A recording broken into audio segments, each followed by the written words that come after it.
we are recording now. Good morning, ladies and gentlemen. The night after the storm before. We're into Europe. It was a pretty big game, judging by all the press and the media coverage and everything, but it seemed to be a very big game if you were at the stadium. Lots of white shirts. The Memo went out, according to Sam Splatterface, who I have to say did his level best to ruin the occasion. It was like being trapped on a journey with a small child that was, you got the it was sort of the grown-up commentator version of "Are we there yet?" Not a moment's sound was left unpolluted by his dulcet tones. But anyway, I think we should keep in the traditional style and go to our man in the stands, Mr. Christopher B. Chris, do you have? Is there any chance you've got a flag on you by any chance? There we go. Whoa, check that out. First time since 1990 I've ever had anything from Daniel Levy without having to pay for it. Is that blue or green? It's blue, but as per the case, everything that is blue always sort of shows the brickwork effect, doesn't it? Yeah. I can see Chris is impressed by little trinkets anyway. Yeah, he's been bought. He's been bought. He's gone corporate. He's sold out, hasn't he? He's sold out now. He's gone with the man. Only takes little things to keep me happy. Only your chances are in. And Chris, can I ask you before you give us your on the spot man in the stands account of last night? Is there any truth in the rumor that you found yourself commuting with blonde ladies who looked particularly attractive, and you were spending 20 wrong end of 30 quid on 2 pints? Well, what a game changer, eh? Double pints. They were 2 pints in a thing, were they? Yeah. Oh, yeah. Oh, I'm new to all this sort of thing. You've got to think about efficiency, and why walk to the bar 4 times when you can do it once. So that's something else. So real fans who go to the stadium would know all about this double thing, and I've just revealed myself to be a complete. It wasn't at the stadium. It was at one of the pubs on the high road. And it was a wrong end of 30 quid for a pint. 28 That's still £8.50, isn't it? A pint. So yeah. I paid £8 for a pint in Birmingham the other day, and I actually heard myself saying thank you, and at the same time, like thinking, have I just thanked this member of the firing squad for putting his bullet in the chamber of the gun? I think 4 pints and a burger cost me something like 52 quid. So holy cuff. Holy mayonnaise, Batman. Yeah.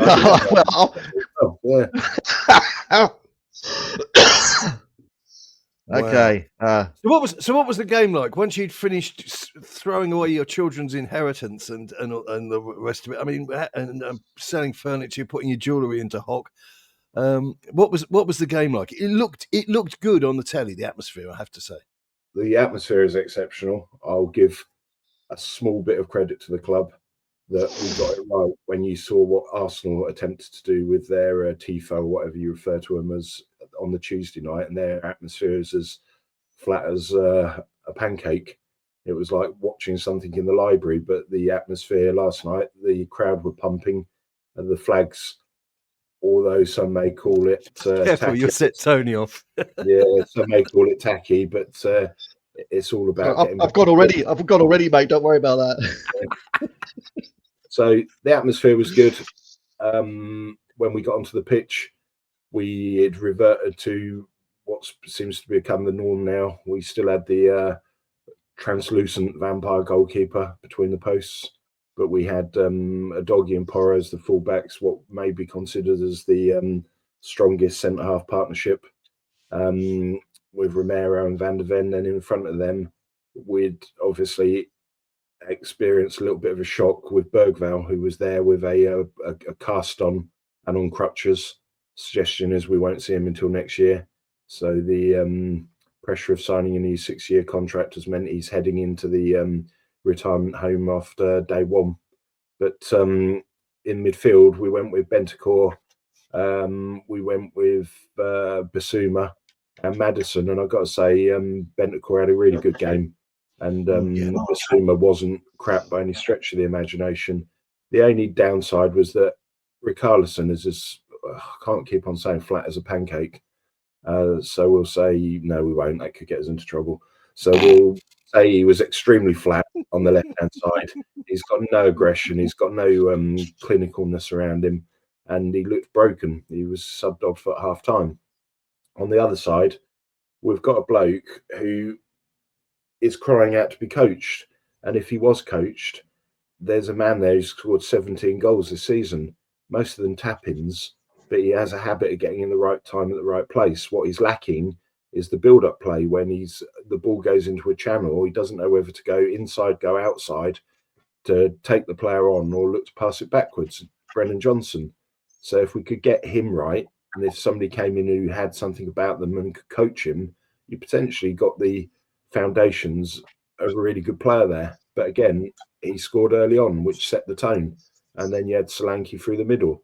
So the formation came as no surprise. The key was to get the early goal, and we scored after, 42 seconds? But before people get carried away, it was a win, and we all want us to be successful. It puts us a step closer to the final, and we all want silverware. But we've got to consider that the Norwegians had 5 key first-team members missing. Absolutely. And we go into a second leg having unfortunately conceded right towards the end. And if we'd have gone there with the 3-goal lead, you'd be that little bit more positive about going there with a 2-goal lead, playing near the Antarctic and playing on the 3G pitch. But all in all, it was positive. But I'm not going to allow that credit to be taken by the big guy, because as we saw in the Eintracht Frankfurt game, the players are up for it, and collectively they pulled themselves through that game. I thought that I'm going to smash this microphone stand into 1,000 pieces the moment we've stopped recording. That won't be the first and last thing you've smashed on that desk, will it? Absolutely not. Absolutely not. This is the legacy desk we're at the moment. But you're so full of yourself, aren't you? You really are a disgusting little man. But yeah, I thought the underlying thing for me, I mean, just the first thing I want to put out there, because I can imagine, I haven't even looked because I'm too scared to look, that Ange Ball is back. And just to put that into perspective for anybody who is that stupid, we made 387.5 passes or something last night. That's shockingly low compared to that batch of like 10 games where we were referring to Ange Ball as a thing.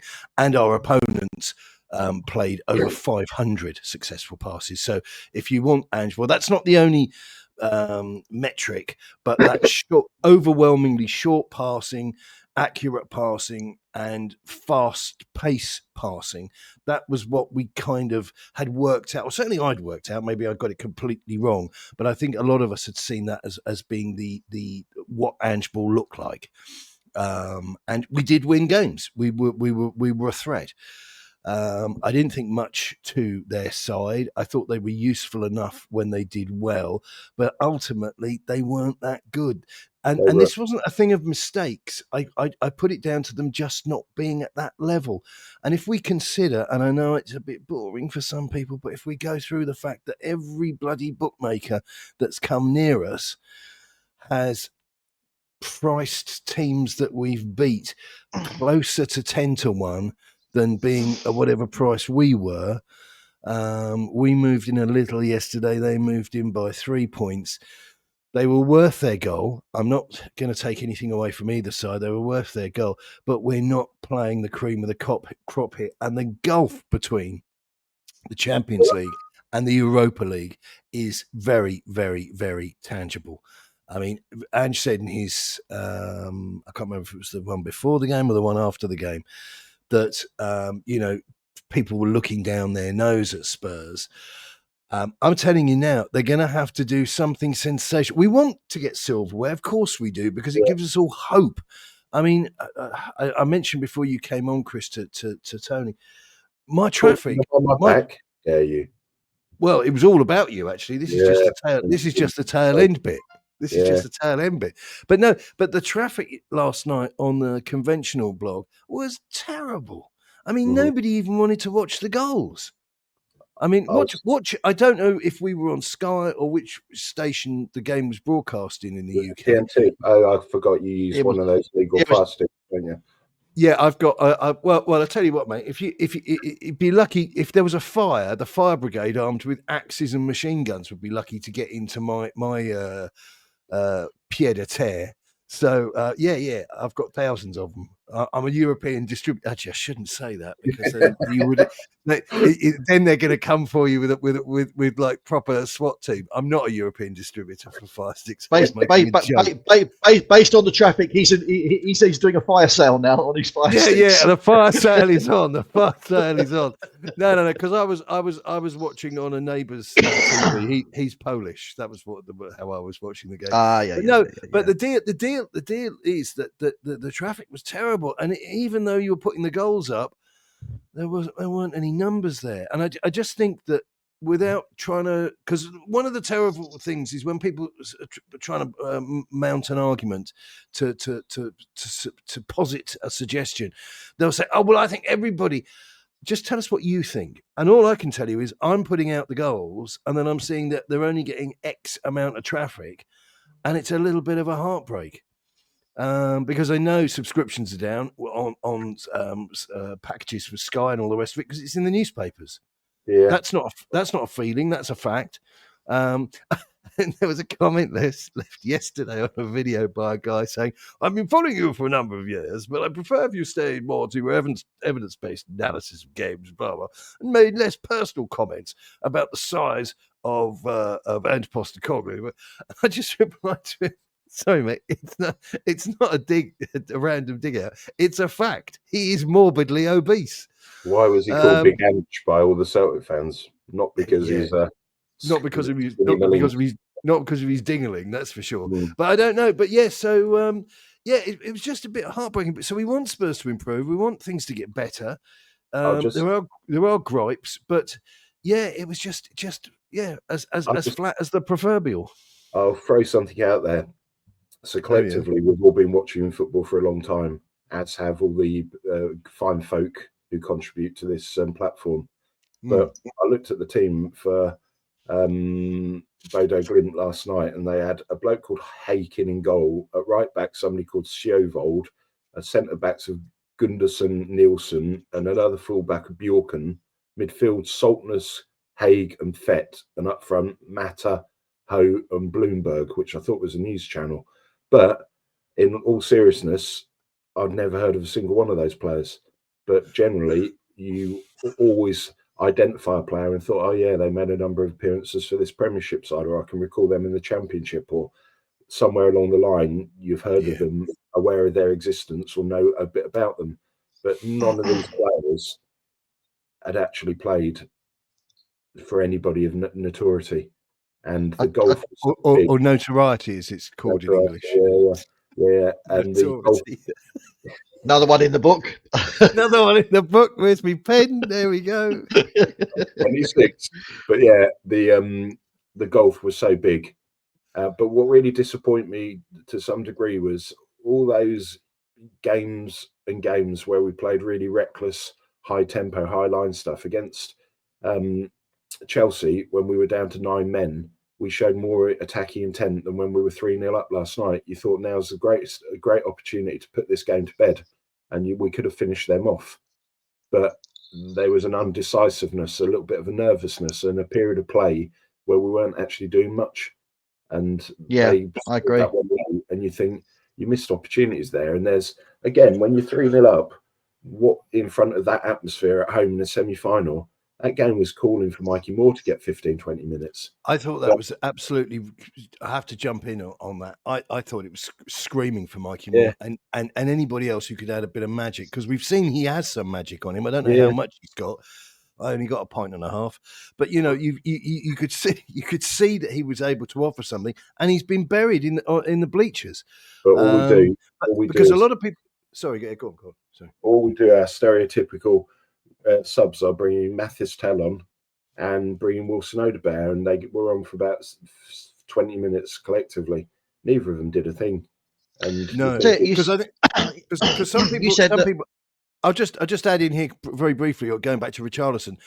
Some people were saying it was a tactical boo-boo taking Richarlison off. I think that was actually like the invention of the ballpoint pen, and then the First World War started the next week. I think that was just sort of almost coincidental. I don't think one triggered the other, and I think that we went flat after Richarlison went off, but those two things weren't related. Sorry, Tony, go on, jump in, mate. Yeah, no, that's fine, absolutely.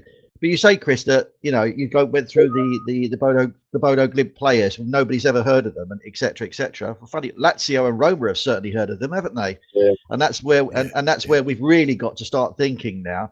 That to me, it was a game where for about 75 minutes we kind of drifted into a 3-0 lead, playing reasonably well. But it was them that were playing the Ange ball, the high press all the time, and they were getting caught out because.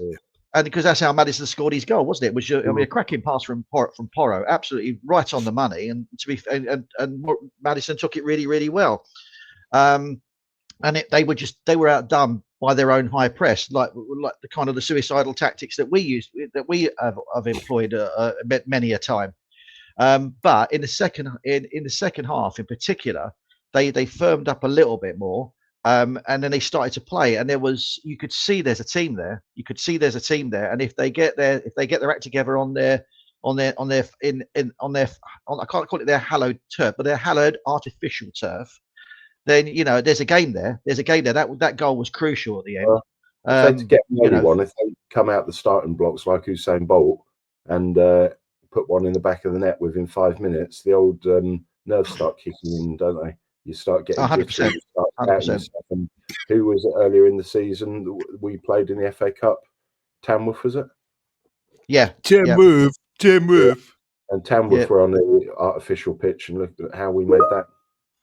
Yeah, exactly what I'm saying. Their home record is stellar, isn't it? Like something they've only lost, they've won 31 games or something like that, out of 37 at home. In all competitions. That to me is a record to be feared. That really is. If they could pull, at the risk of looking at this through the lens of a football fan, if they could pull a tactical masterclass off, they could get something out of the home game, because they've got a tremendous track record there. And unlike whatever Ange or anybody else tells you, losing every week doesn't affect morale. Because it does, and so they've got a winning habit there. They know the pitch well. I can only tell you, and this is a worthless anecdote because it's decades out of date, but having lived in and at the time it was West Germany, and we were the occupying force, man, played on artificial surfaces all the time, and you get used to it. And it actually, because it's so uniform, the surface, you get into a real rhythm with it. So the ball is a bit springy when it comes up. And you can get a bit of, having to be a bit clever with what you do with the ball in the air, but it's so reliable and so uniform. I think that's the right word. They can. Well, your passing has to be more precise as well. Your passing has to be to your feet. You can't just chick the ball out because the ball just skips off artificial turf and goes. Yeah, absolutely, that's what I'm saying. So if you're going to put the ball in the air, that can be used to sort of alleviate some of the, oh, sorry, mate, that was a foot too far away from you, because there's no forgiveness. The thing will just fizz past everybody. So you get lots of errant passing unless you're used to it. So it might be a factor, like I say, but they definitely need to do something on a tactical side of things as well, because I don't think the artificial surface on its own will be enough. And I think they'll need to do something about that high press, because I agree with you. And again, I know it's boring, but if you look at the numbers, they were much more suicidal, tora, fast, short passing to each other. And they racked up over 500 passes. That's 200 more than us. They weren't a good team. Of all the teams I've ever seen there, they were pretty poor.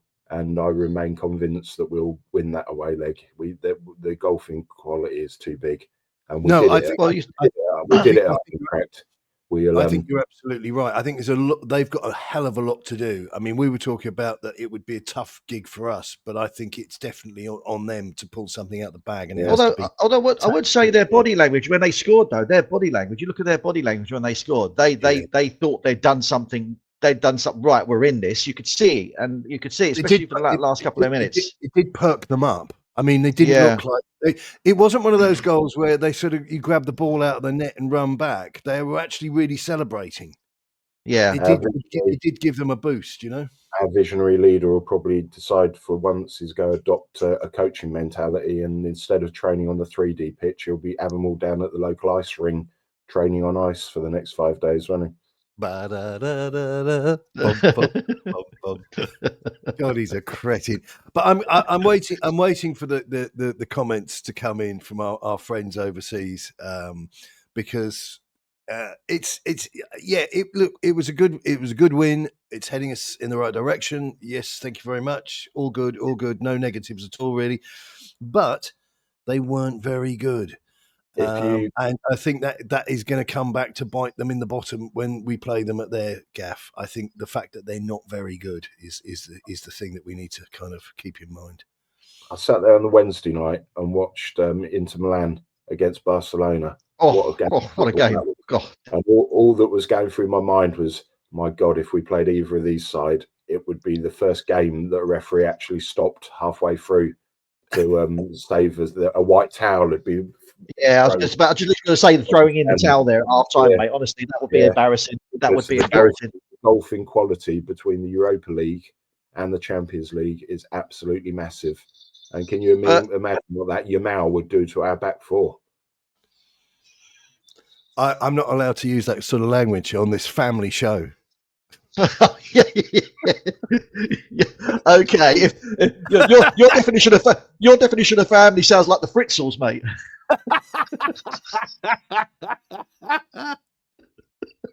But interestingly, on a slight aside, or a bigger side, the Man United result was well out of the blue last night, wasn't it? That was sensational. I mean, I know they had an assist, obviously, with the player going off, but even so, that was a deserved sending off, and it was nothing to complain about there.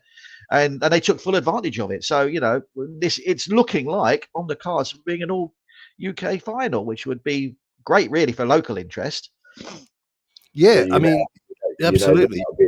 That'll be at the sacrifice of taking a single point in the Premiership from now to the end of the season. Oh, do you know though? I still want us to win every game we play. I really do, and I still think we've got to have that mentality. We have got to have the mentality of getting into form, because you can't just, like I said before, a broken clock is right twice a day. You know, so he's going to win games. You know, sometimes you're going to win games. Most of the time it's in spite of him rather than because of him. But if he realizes if he truly realizes where he is, he will get that team into a zone where they're playing well. And even if they lose, but they're playing well, people will see it, and then that will transfer into the game. But if you're going to go through this, I don't subscribe to this. I'll chuck it all. We'll have all our eggs in one Europa basket. I don't subscribe to that at all, because form, motivation, momentum, everything like that all counts. It all counts, because you just suddenly can't go, right, I'm going to play crap for all the league games, but in that one game we're going to suddenly go bang through the roof. It doesn't work that way. It really doesn't. I agree with what you say, but I don't think he has the wit or imagination to do anything as sophisticated as not think like a clown. I mean, he's in, and I know this is perhaps the wrong time to say it. Maybe we should just be mindless and jolly like the Spectrum Brothers and just go woohoo and watch the clips over and over. But the reality is, the Ange ball that we saw last night was played by the opposing team, and this guy knows. And we'll talk about this if it's of interest. But this guy probably knows that his situation isn't even up for review, because nobody's going to be there next year. There's going to be a massive clear out, and from the top to the bottom, certainly from the executive group downwards to certainly his position. So it's all academic, and for him, it's a face saving exercise, which I gotta say it again. He's a narcissist, and what do narcissists like to do? They like to look like winners, which is why we've had this awkward, dreadful, awkward stage of weeks of losses, 19 losses in the league or whatever it is. And he's still talking about as if he has the master plan in his little secret scroll somewhere, and we're not allowed to see it, and we don't know as much about the game as he does because he's been doing it for 36 years. I just want to shoot myself. This is what we're up to with this guy. So I don't see he's got the imagination or the maturity. Despite his years, I don't think he's got the intellectual maturity to do anything that will chart us on a more progressive course. I think with him, it is all about this competition. It's all hands to the pump, and if we can win in Europe, that will save his reputation. And then he can just point to injuries. I mean, I hate to say, well, I don't hate to say it, actually. I'm quite proud that I've got a functioning brain. But in his post-match presser, he mentioned the Bergvall thing. And I'm not suggesting for a nanosecond he was pleased that Bergvall was injured. But I think it brought comfort to him that he was able to point at another injury that perhaps he wasn't directly involved in. So it added credence to his curse of the footballing gods being against us. But he won't call out his buddy Scott Munn, who is responsible for all these injury problems through his tinkering and trying to reinvent the medical department, which will subsequently see him given the bullet for summer. I've got a couple of mates who are like involved in football. Like say, I've got one who's he's a scout at Ipswich, and I've got another guy who's a physio, and he says the biggest problem you get with players is the biomechanics. I don't know if you know, but biomechanics, where it's about weight and balance, and because some people, typically people have got one leg shorter than the other by a fraction. It's not noticeable, but for high performance athletes, every little centimetre helps. High performance athletes like you, Mr. H. Is this why I occasionally find myself having walked around in a circle? Oh no. This is your high performance. This is your high performance. Every centimetre helps with those little tablets, mate. That's what it really is. Those blue tablets. Well, first of all, mine aren't blue because I'm using the executive brand. You're absolutely right. And I think I mentioned this the other week. But one of the things they were talking about on one article that I read was about Mickey van der Ven and about the business of learning him, instructing him on how he should run, opposed to just get over there as fast as you can.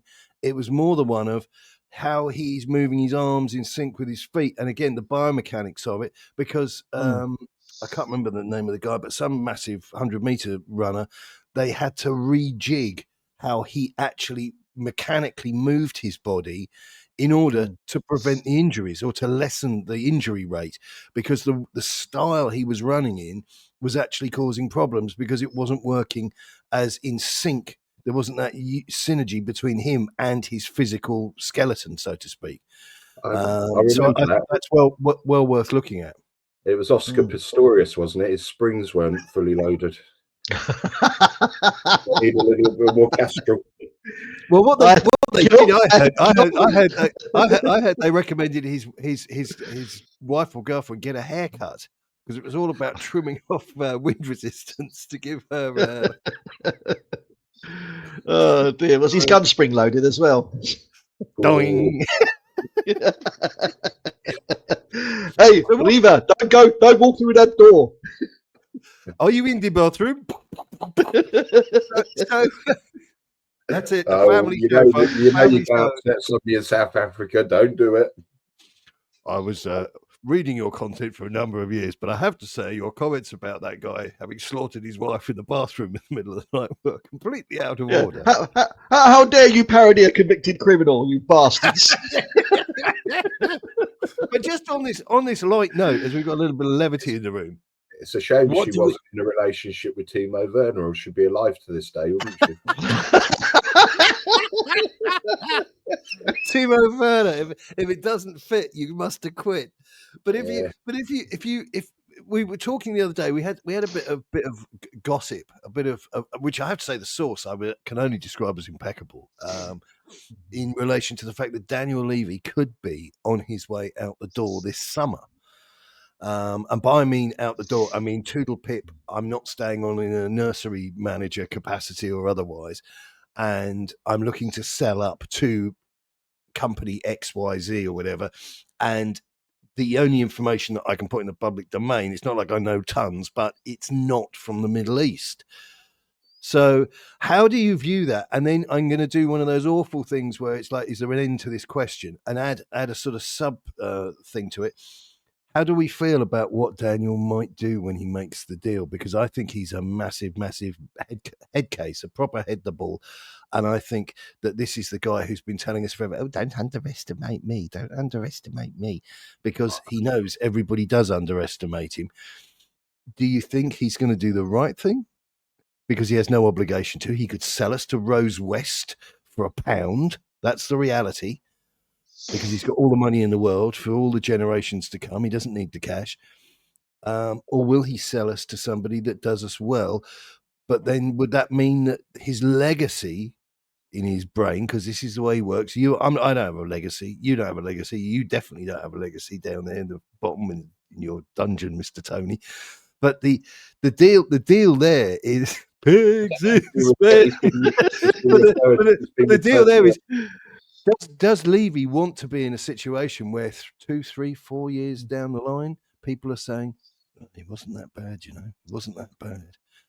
Listen, it's not a dungeon. It's not a dungeon. It is merely an atmospherically lit sex chamber. I've always thought you are that leg end that everybody tells me about. So. Mate, I'm not actually sitting down at the moment. I'm freestyling. Freestyler. It's what's going on beneath the desk I'm interested in. No, noise is off. What do we think then? What do we think of the idea of Enoch going, form an orderly queue, and do you think Daniel will give a tinker's cuss for what happens afterwards? Because really, in his heart of hearts, he'd like to get as much cash as possible, and then people will be wandering around saying he wasn't that bad, really. You know, he's a decent bloke. He will be focused primarily on those symbols that are called pound signs.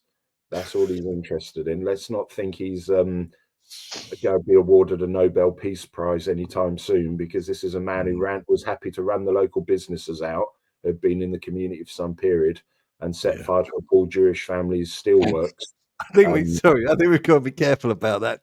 First of all, I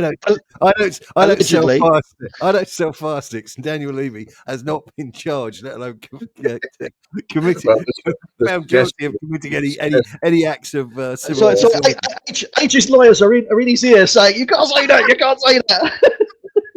So I'm just thinking that's a lovely home you have, Chris, and I'd hate to see you marched out of it in the middle of the night. No.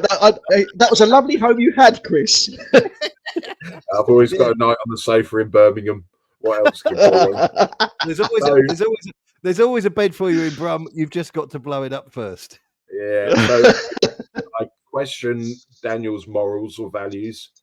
I fear that the potential new purchasers, if they purchase, could be American, and Americans come with a degree of caution. For every Fenway group that have been successful at Liverpool, then there's the predecessors to them, Tom Hicks and George Gillette, who were an absolute disaster. You've got the Glazers, who would be run out of Manchester with pitchforks if the locals had their way. And then you've had various other consortiums.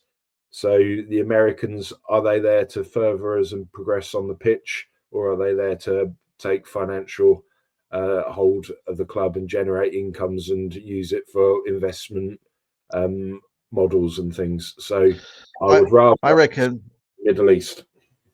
I reckon that, first of all, for question one, it's a Jerry Maguire moment, isn't it? Show me the money. That's what it is. That's what it will be. He doesn't care. He doesn't care about who he sells it to. He just wants the highest amount possible. He's not interested in legacies. He's not interested, because once he goes, he'll go and say, right, here's my Scrooge McDuckian vault of cash, and that's all he'll give a shit about.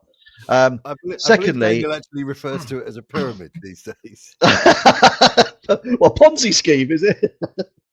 Well, it's just that it's not only full of cash. He has teams of staff in there. Everybody's doomed. Nobody gets out alive with Daniel. They're all gold and jewel encrusted slaves, are they, in there or something like that? Is that what it is? Yeah, if you're wondering where your Diamante Cartier washing taps went, they'll be in there. Yeah. But also, I agree as well. I think, this is all entire speculation. If it, as I know your source is impeccable, but if we just just take the view that it's going to happen, potentially going to happen, I agree. And I said it on the chat. To me, this smacks of an NFL opportunity. It's an NFL stadium with a football pitch in it. That's the way it was designed. So therefore, to me, this could be an opportunity where someone is future planning for a potential NFL London team, because the NFL have spoken about expanding their franchises outside of the US, and London has always been one of those prime opportunities to do so. So if you've got somebody who's very interested in setting up their own football team, you've got a ready-made facility ready to go.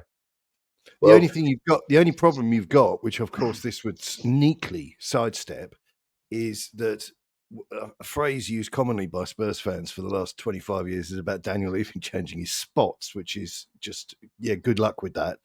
It's always great to live in hope. It's a great irony that Spurs fans live in an even greater hope that Daniel Levy is going to turn into a nice human being before he goes. The NFL don't care for Daniel. Don't take it as a bit of saltiness on a bloody podcast. Look at the last year since we've been there.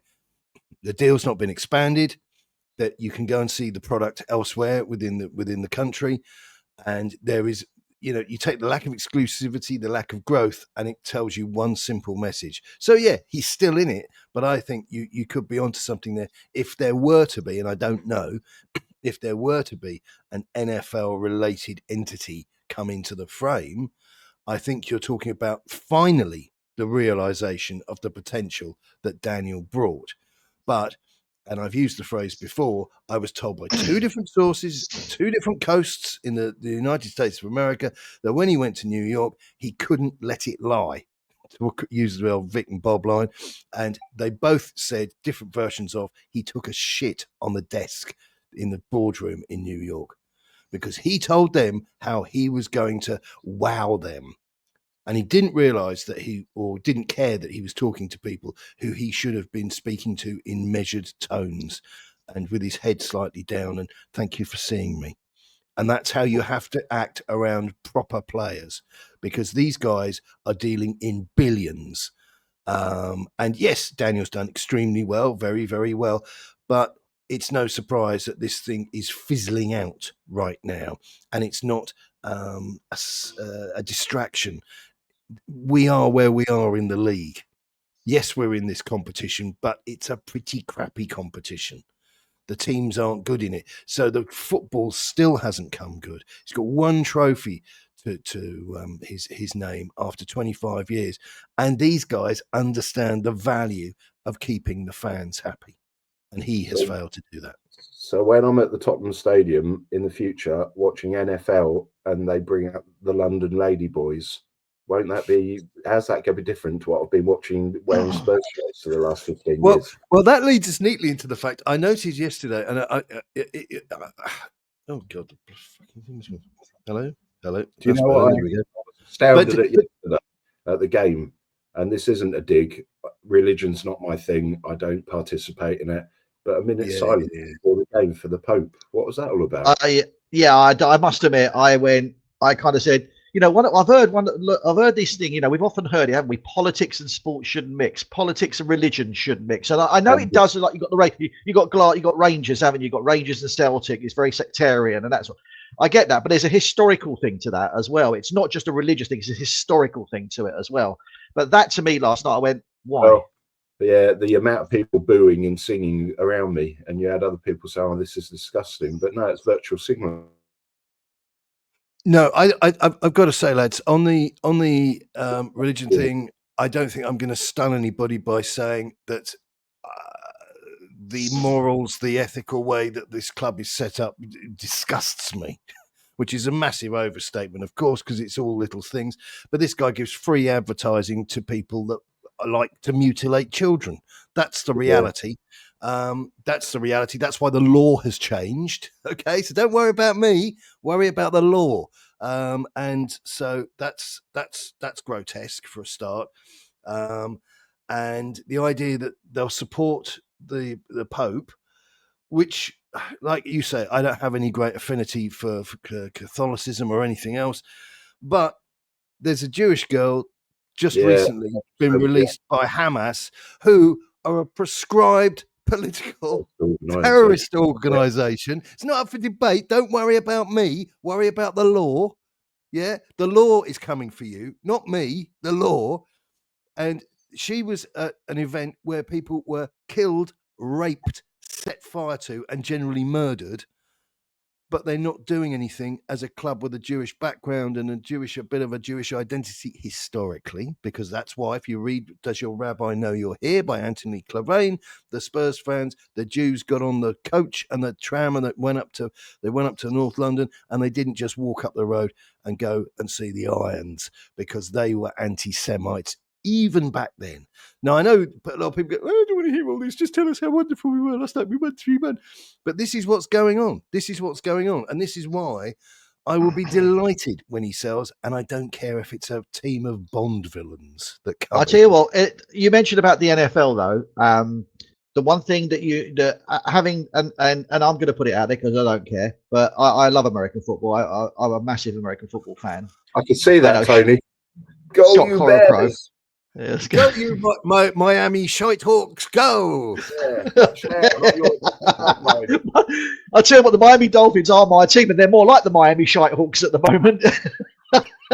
Have you got the half and half scarves? Do you have a half and half shirt? Oh, fuck off, give over.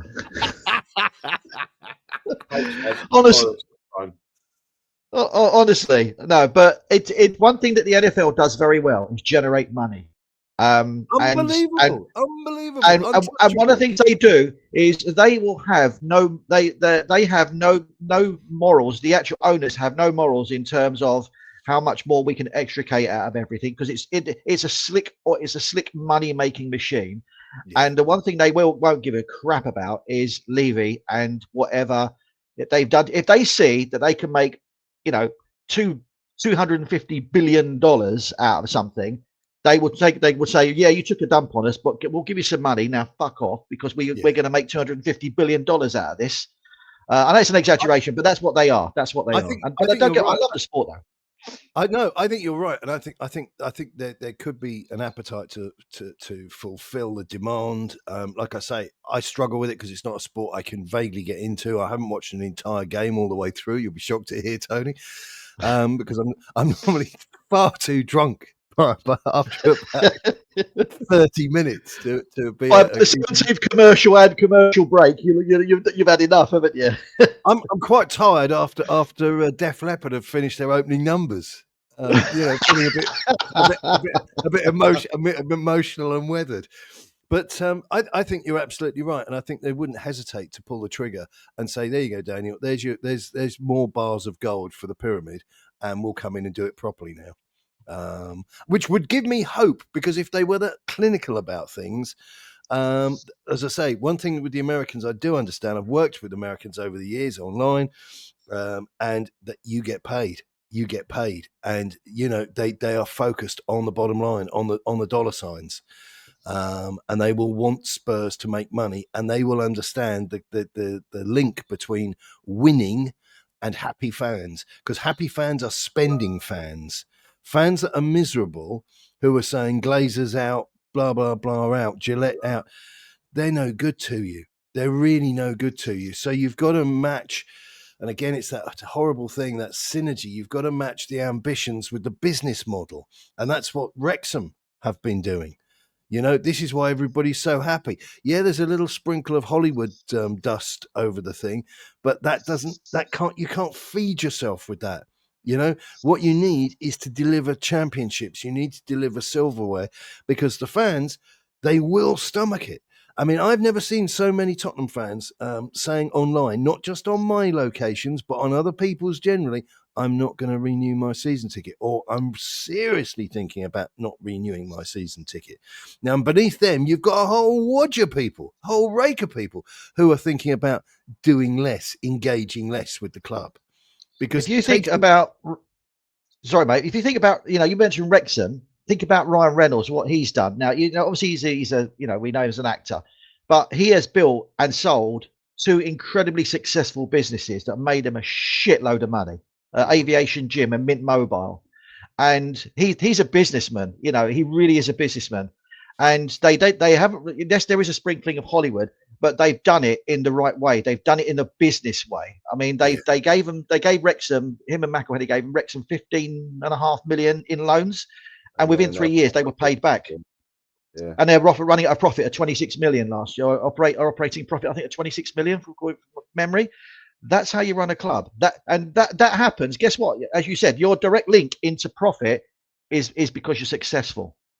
Yeah, because fans admire these things. We know they do because we have to suffer enough of them in our club. It's, he's a wonderful businessman. He's not Irving Scholar, and he's not this, and he's not that. But what he's not he's not actually bloody delivering. And we have this, and I hate to say it, and it's not a Jewish thing, because as you just heard from the words I gave you a couple of moments ago, I wish we could be more civilized towards the Jews. Like I say, my angle is, haven't they had enough? And I think everybody should be saying, haven't they had enough? This is a great opportunity for some people in this country to do.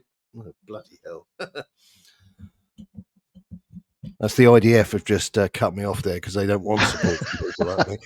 But wouldn't it be great? Wouldn't it be great if we did the right thing? But these guys, they've seen the thing that if you, like I say, if you can get the support on side, they will spend more freely, and then they become an even more important part of your business model. And our business model is, and as I said with the Jewish thing here, is Daniel Levy is, and somebody joked on a forum years ago, it might have been me, about a business deal with him being like getting a hire purchase agreement on a second-hand washing machine. Anybody who's ever been involved with second-hand washing machines will tell you that's a world of pain in its own. But the idea that our situation is around what a wonderful man he is, because we're paying on the drip forever for this bloody spaceship soul harvesting device. And other people aren't mucking about. They're just getting on with it and going out and winning things. I had to applaud Daniel Levy for mugging me off spectacularly yesterday. So at the end of the game, I was a little bit thirsty. It wasn't a celebratory drink. I'm not a what's the word? Are you one of those glory fans? You're one of those entitled glory fans. Chris B being a little bit thirsty is a bit like saying an Ethiopian is absolutely starving. Come on. So I was a bit thirsty. The European wine lake was on close alarm. Yeah, I wasn't suffering from premature celebrations.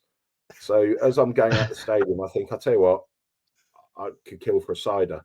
So go to the bar. It is rammed. It is absolutely about 5 deep. Can I have an inch of cider, please? Yeah, £8. And then instead of seeing them put the cup at the bottom and fill it up, the young girl went to the fridge, got a can of inch of cider, decanted it into the cup, threw it away. It wasn't even a pint. £8. I was like, oh my days. I was thinking, I bet Daniel personally has a Iveco van or a 7.5 ton, and he drives down to Costco every Monday morning himself and buys it all at trade rate. I was thinking, that is just daylight robbery, isn't it? No, that is shocking. That's shocking because most businesses do make some effort. I mean, the days of people taking a room temperature can of Coke out of a multi-pack thing and then selling it to you for $6.99 have pretty much gone. It was the sort of thing you get at Donington Monsters of Rock Festival. But yeah, I mean, £8 for a can that that if you walk down to the local Tesco Express, you could get four of those for £6. Yeah. I mean, it's obscene. But fair play to him. I'm glad he got you. Yeah, and I'm glad you know you were got. You know, they say a fool and their money are easily parted, Sometimes it's going to happen, so there's no point struggling or resisting, as it just makes it even more unclear. Well, it sounds like an episode of Star Trek. Resistance is futile. Well, I was going to say it sounds more like that. That's not the first time he's had to say that phrase out loud. I thank you. Yeah, buzzy me. Honestly, you're being really miserable today, though, H. Not celebrating and basking in Ange's glory at 3-1. Come on, you're just not doing it, mate. I'm cartwheeling on the inside. That's probably why I've got an upset tummy. I'd like to see you do a cartwheel. That'd be really entertaining viewing. You nearly did. You nearly did when I was in your local pub. Yeah, I think that's called being thrown through a glass window. Yeah. No, I was going to say, but that would be with the assistant of the Turkish Debbie McGee. H doing cartwheels. We declare a national emergency. So I felt something rumble earlier, and I was in Peterborough. Yeah. So who are we playing next? I have no idea. Who are we playing next? On Sunday at 2:00. Yeah, fantastic. Couldn't be happier. And they are, if my memory serves me well, they are 1 point beneath us in the Premier League. And what do we think might occur? Oh, who knows? well, we're selling our soul. As much as I don't want it to, I would rather us play properly and have a decent team out and win the game and have all that momentum. They're going to sell the soul for this game on Thursday, aren't they? Yeah, I mean, West.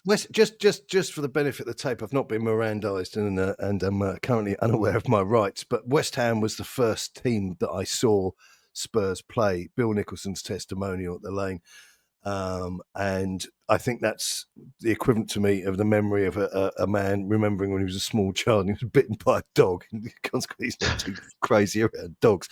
I've never liked West Ham. Like I say, does your rabbi know you're here? Anthony Clavane, I mentioned that with somebody on the phone during the week. Such a great book, and again, it reiterates to me, reinforces the logic that no sane person would be a West Ham fan.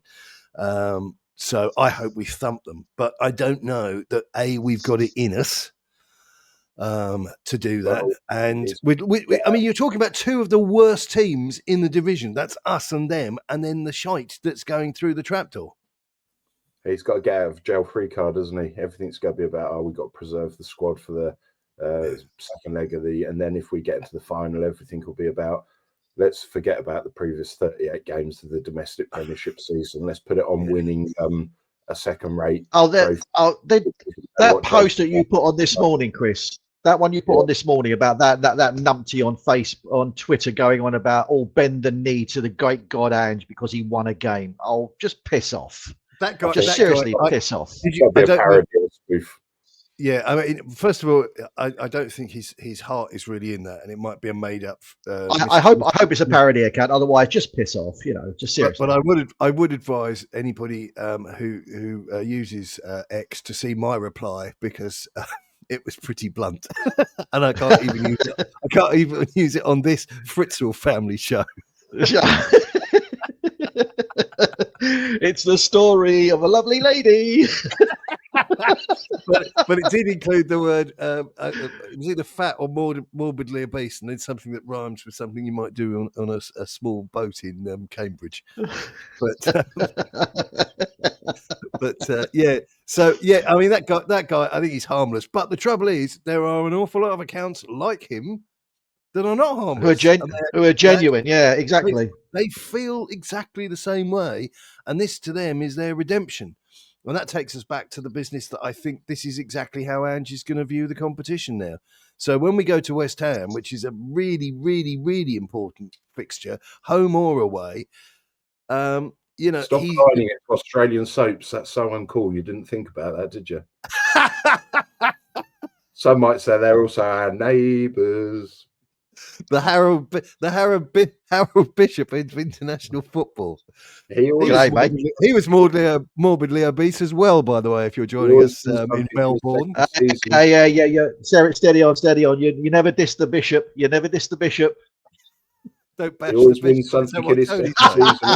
I don't believe that for a moment. That's the case. It's interesting actually because there was one on the Facebook. Harlow Globetrotter was really good, and and he said, "No, he's Harlow Globetrotter. He's a Spurs. He's all Spurs, mate. Trust me." He said, "Maybe I'm wrong, but I don't think you have to be a brain surgeon to know that if you have scored 3 goals and had 24 shots, with just 41% possession in the game, with your opponent managing just 3 from 59%, then perhaps you should have actually tried to have had more possession and shots as opposed to sitting off and asking for trouble. Yeah. And I think there's a massive. We had them at 1-0 at 37 seconds. I think it was measured in the end. We had the opportunity to absolutely bury the game in the first half, and we just weren't. That was my only complaint about last night. Apart from that, we conceded the goal. Well, no, we'd absolutely. If that would have been a Liverpool or somebody, that would have been it. That game would have been over by half time. The whole time would have been over by half time. End of story. They would have just gone for it. Just to throw into the mix another bit of hot gossip, I was also told, which I haven't put out on the Substack yet, bizarrely, or I did, but it was on the ones that doesn't go in the mailbox thing. But in relation to new owners, Richarlison's days are numbered, and Spurs are looking to cash in. 35 million euro is the number that I was told. I don't know if it's true, if it's real, if it's speculative, but I think it's not a bad punt, and they're looking to offload him, and he hasn't worked. We knew he wouldn't work because we're sentient human beings, but he hasn't worked. And we were told again by the same voices that back Ange is godlike and all the rest of it. We were told about how Everton fans adored him and how he was Brazil's number one. He can't get in the Brazil team on a regular basis anymore. Don't care about injuries, by the way. Don't care about injuries. Yeah, exactly. And one of the worst Brazil teams in our lifetimes. That forward thinking that they're going to appoint Ancelotti, who is closer to retirement than. Well, he's achieved the lot, but why would you want? That's not a forward-thinking appointment. So this is the Brazil team that just got stuffed 4-1 by Argentina as well, wasn't it? Yeah. I mean, Ancelotti is another Mourinho, another Conte. Been there, done it. Can barely carry the trophies and the awards and the rewards of his career. But I'd say unless he wants to get a tan and go and get a foot rub, particular kind of foot rub on a beach somewhere, that doesn't make any sense to me whatsoever. He's got more money than God. Why would he need the potential embarrassment of going there? Because he will simply look at the players. Because with international teams, as we know, is very little wiggle room because all you've got are people of a certain ethnicity in which to work with. So you can't turn around and say, "Oh yeah, I know what I'll bring in." Well, you can't if he isn't Brazilian, mate. It doesn't work like that. It's which is the deal that Poch is currently up against. Hoo-ha USA, sorry Tony, but hoo-ha USA. But you haven't got you haven't got anybody with any legs. You haven't got any great American footballers. You talk about American football as in like soccer, although technically soccer is an English term, isn't it? Because it's just they call it soccer. The previous American coach, Bruce Arena, was slagging off the fact that they didn't pick an American. I said, well, even an American didn't fucking win anything. So why? So all the Americans they had didn't win anything. So you're now complaining about the fact they haven't got an American now. I mean, this is just like, what does football do to some people's brains? An Australian you can have if you want. You what? I know an Australian you can have if you want. No, I've heard the next guy after Poch is going to be Daffy Duck. Yeah, that's it. That's it, folks. He's bringing back the Stars and Stripes. Is it Daffy Duck or Daffy Duck? It's Welsh. Yes, thank you. Womp. But I think, do you think from what you've heard as well, that you talk about Richarlison, but do you think that the whole lot's going to get cleared out? The Munns and the Anges and all that sort of thing. Everybody's going to go as well. What I've been told is everybody's going. This isn't like one of these. I mean, I found them torturous to even read, but this isn't one of these. Oh, we're going to sell 18.5% to a consortium in Abu Dhabi or whatever. This is knock knock knock. Have you got the money? Yeah, there's the money. Right. Cheerio, and down the road a piece. That's the plan. Now, if it happens, it happens. If it doesn't happen, I don't want to hear about it. This is what I've been told. The source is good. The source has given me some very nice stuff before. Thank you very much. So, all passed on with best intentions, but that is the plan. And this marries up, for those of you watching in slow motion because you're intellectually backward, this marries up with the fact that why hasn't Ange been sacked?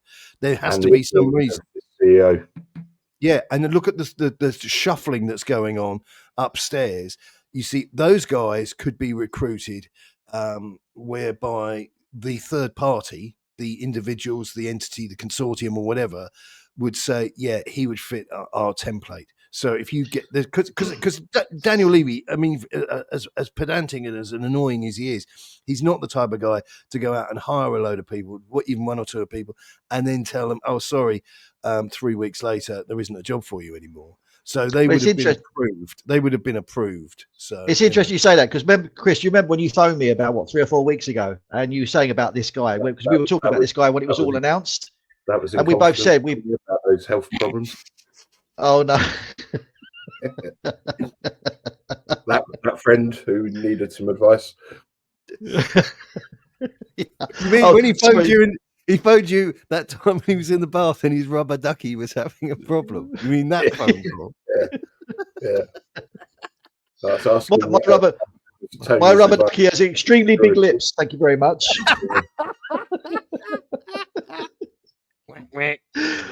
Whack, whack, whack, whack, whack, oops. But I remember that. That was a radio. Yeah, whack, whack, oops. Yeah, Dave Lee Travis, yeah. But I said we both were talking about it, and I literally said, I think that's a precursor to a takeover because they're putting their man in there now. Mm-hmm. Oh, I'm sorry. This was your news. I didn't realise. Yes. Yeah. No, this was before your announcement. We were talking when. Sorry, I didn't realise your ITK predated mine. Oh, I now know my place. I'm sorry. It came from that reputable source, Hercules Rockefeller Jr. He's one of the top leading voices in the sport. No, very sensible man. Yeah. But Hercules RFJK Jr. I just thought I mean, you can almost tell from the name. Mate, honestly, remember, mate, you aren't the only person with ITK in this world. You know, you don't have an exclusive channel to ITK. Thank you very much. I may not have a rubber ducky, but I still listen. I'm sorry, mate. There are many things that you can say. You can diss me. You can diss my family. You can't diss the ducky. Don't diss the ducky. So what's the time? Because the way I've got this set up, I can't actually see the clock. We've had an hour, mate. We're just over an hour now. So I'm going to have to extend my thanks and appreciation for the time I've spent with you two wise old men.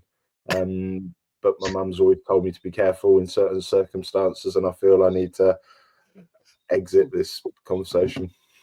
Well, mate, honestly, you're allowed to leave the basement now, mate. You're allowed to leave the Fritzl basement. Yeah. There's a lot of unmarked police cars outside mine at the moment. I've got no idea what they're looking for. Well, the Parstic police have turned up, as you have now disclosed. Mate, I'm surprised they managed to find you in your dungeon. Well, the trouble is, it's all very well me saying, well, there's a double entry key fob system and there's a key fob to get in the lift. But I've got a feeling that MI5 will kind of swoop past that. Yeah. So again, for the benefit of the tape, I am not a European wholesaler. I'm not even selling a single fire stick. I've never been in the fire stick business. Oh, yeah. I'm just looking at desperation. There of desperation there. When they get through the front door and see memoirs of Ted Bundy on your bedside cabinet, look, just because there's acid in the living room and all those toys. He said, well, he's ended it recently with the missus. Well, what we actually really don't know is the missus is still downstairs. Downstairs in the freezer. When I said we're all good friends, I didn't tell you everything, did I? But that'll all come out in the forthcoming weeks, I'm sure. So when you say we're all good friends, you use the word friends in its loosest sense. Yeah, like not alive, but in a friendly, respectful manner. She went walkabout and's never been seen since. And on that bombshell, thank you very much, everybody. Listen, I need to ask you a small favour. We're coming very close to 10,000 subscribers, and apparently I have no idea if this still is a thing. Apparently, a different kind of algorithm kicks in. So if you're not subscribed and you were kind of thinking of it, you can get more of this, or maybe I should have given you something more hopeful to look forward to. But yeah, do subscribe. Love the likes, and we're getting great views on my wandering around talking to my phone twaddle. So that's it for now. From myself, from Chris, and from the man in the Glimt mask, or rather, he's taken it off to be with us today. Many thanks. Good luck. Keep it on. And I'll press the button so you don't get recorded. Not the first